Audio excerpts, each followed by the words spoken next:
આમ આદમી પાર્ટી એટલે કે આપ પક્ષ માટે કભી ખુશી કભી ગમ જેવી સ્થિતિ ઊભી થઈ છે.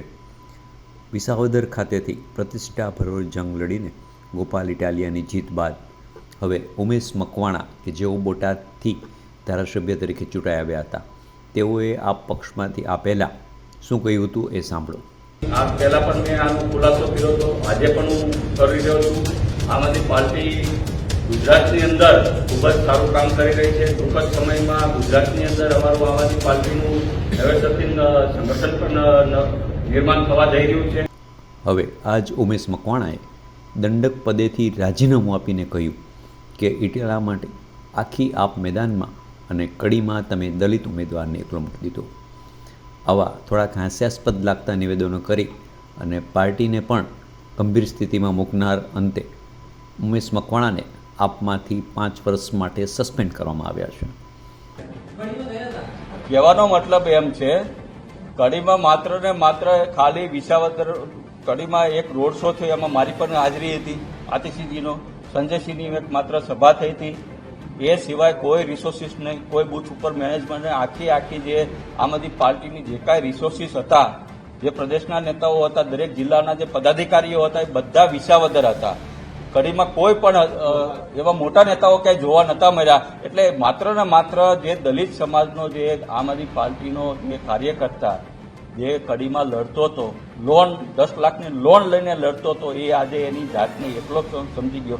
એટલે ક્યાંક ને ક્યાંક મને પણ એવું થયું છે કે ભાઈ આમ આદમી પાર્ટી એની મૂળ વિચારધારા, જે બાબા સાહેબ આંબેડકરની જે મૂળ વિચારધારા હતી, જે ભગતસિંહની જે મૂળ વિચારધારા હતી, એનેથી ક્યાંક ને ક્યાંક ભટકી રહી છે. એટલે મને ક્યાંક ને ક્યાંક એવું લાગી રહ્યું છે, મારા શીર્ષ નેતૃત્વને હું આ મેસેજ આપવા માંગુ છું કે જે આપણે આમ આદમી પાર્ટીની જે મૂળ વિચારધારા હતી, જે ખરેખર બાબા સાહેબ આંબેડકરની હતી કે ભાઈ નાનામાં નાના ગરીબ વ્યક્તિઓ જે હોય રાજકીય રીતના આગળ આવે, સ્ટ્રોંગ બને અને નાનામાં નાના લોકોનો આપણે અવાજ બનવો જોઈએ. એની જગ્યાએ આપણે જો આવી રીતના જ્ઞાતિવાદી, જાતિવાદી જે પાસના કન્વીનરો જે હોય, જેને અનેક લોકોના ભોગ લીધા હોય, જ્યારે કોંગ્રેસ પક્ષના ગુજરાતના પ્રમુખ ઈસુદાન ગઢવીના જણાવ્યા મુજબ તેઓની પાર્ટી વિરોધી અને ગુજરાત વિરોધી ગતિવિધિઓ માટે તેમને 5 વર્ષ માટે પાર્ટીમાંથી સસ્પેન્ડ કરવામાં આવે છે. આવો જાણીએ ઈશુદાન ગઢવીએ આ બાબતે શું જણાવ્યું. ધારાસભ્ય શ્રી ઉમેશ મકવાણાની વારંવાર એમની વિસ્તારમાંથી પણ ફરિયાદો આવતી હતી. પાર્ટી વારંવાર એમને કહેતી હતી કે વિસ્તારમાં રહો. વિસ્તારમાંથી કેટલાય લોકોનો પણ ફરિયાદો આવતી હતી. વિવિધ પ્રકારની ફરિયાદો આવતી હતી. ભ્રષ્ટાચારની ફરિયાદો આવતી હતી. પાર્ટી એમને વારંવાર ચેતવ્યા છે, પણ બીજેપી ગંદી રાજનીતિ કરી રહી છે. ભાજપ છે એમણે ઉમેશ મકવાણાને સાંધી લીધા છે અને પાર્ટી વિરુદ્ધ સતત એક્ટિવિટીઝ, એન્ટી પાર્ટી વિરુદ્ધ એક્ટિવિટીઝ કરવા માટે સતત ભાજપ છે એમને પ્રયાસ કરાઈ રહી છે. આજે પાર્ટીએ નિર્ણય લીધો છે, માનનીય અરવિંદ કેજરીવાલજીના શીર્ષ નેતૃત્વએ, કે ઉમેશ મકવાણાને પાર્ટી વિરોધી અને જનતા વિરોધી પ્રવૃત્તિઓ કરવા બદલ 5 વર્ષ માટે પાર્ટીમાંથી સસ્પેન્ડ કરવામાં આવે છે. અને હું ચેલેન્જ આપું છું ઉમેશ મકવાણાને, ભાજપે ગંદી રાજનીતિ કરી છે સાહેબ.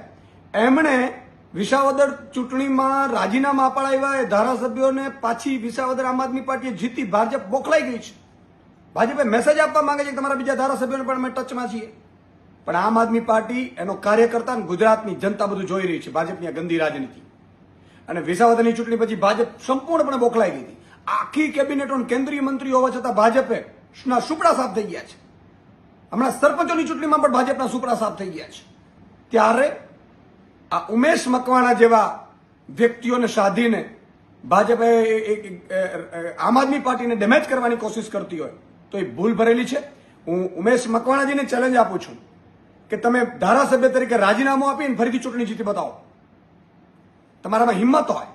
ભાજપને પણ ચેલેન્જ આપું છું કે આમ આદમી પાર્ટીની સામે ચૂંટણી લડવાની તાકાત હોય તો ઉમેશ મકવાણા રાજીનામું આપે અને તમે ટિકિટ આપો અને આમ આદમી પાર્ટી ચૂંટણી લડશે અને ત્યાંથી જીતીને બતાવો તમે બોટાદમાંથી. બોટાદની જનતા બધું જાણી રહી છે. બોટાદની જનતા માટે અમે વારંવાર ઉમેશ મકવાણાને ચેતવ્યા છે. એમની વિરુદ્ધ કેટલી ફરિયાદો થઈ છે, કેટલી ફરિયાદો આવી છે, ભ્રષ્ટાચારની ફરિયાદો આવી છે. ક્યારેય આમ આદમી પાર્ટી ભ્રષ્ટાચારને સાંકી નહીં લે. અને જેના કારણે એ પાર્ટીથી વારંવાર અમે કોશિશ કરી હતી વારંવાર એમને મનાવવાની, એમને સમજાવવાની કે ભાઈ તમે આ પ્રવૃત્તિઓમાં ના પડો, આપણે ભ્રષ્ટાચારની પ્રવૃત્તિઓમાં ક્યારે આવવું ન જોઈએ. એમની વિરુદ્ધ નાનામાં લેટરો પણ મળ્યા છે મને. ત્યારે ભાજપે એનો ઉપયોગ કરીને કોશિશ કરી હતી આમ આદમી પાર્ટીને ડેમેજ કરવાની. આજે આમ આદમી પાર્ટીએ નિર્ણય લીધો છે 5 વર્ષ માટે એમને સસ્પેન્ડ કરવામાં આવે છે અને એમનામાં હિંમત હોય તો ધારાસભ્ય તરીકે રાજીનામું આપીને ફરીથી ચૂંટણી જીતી બતાવે.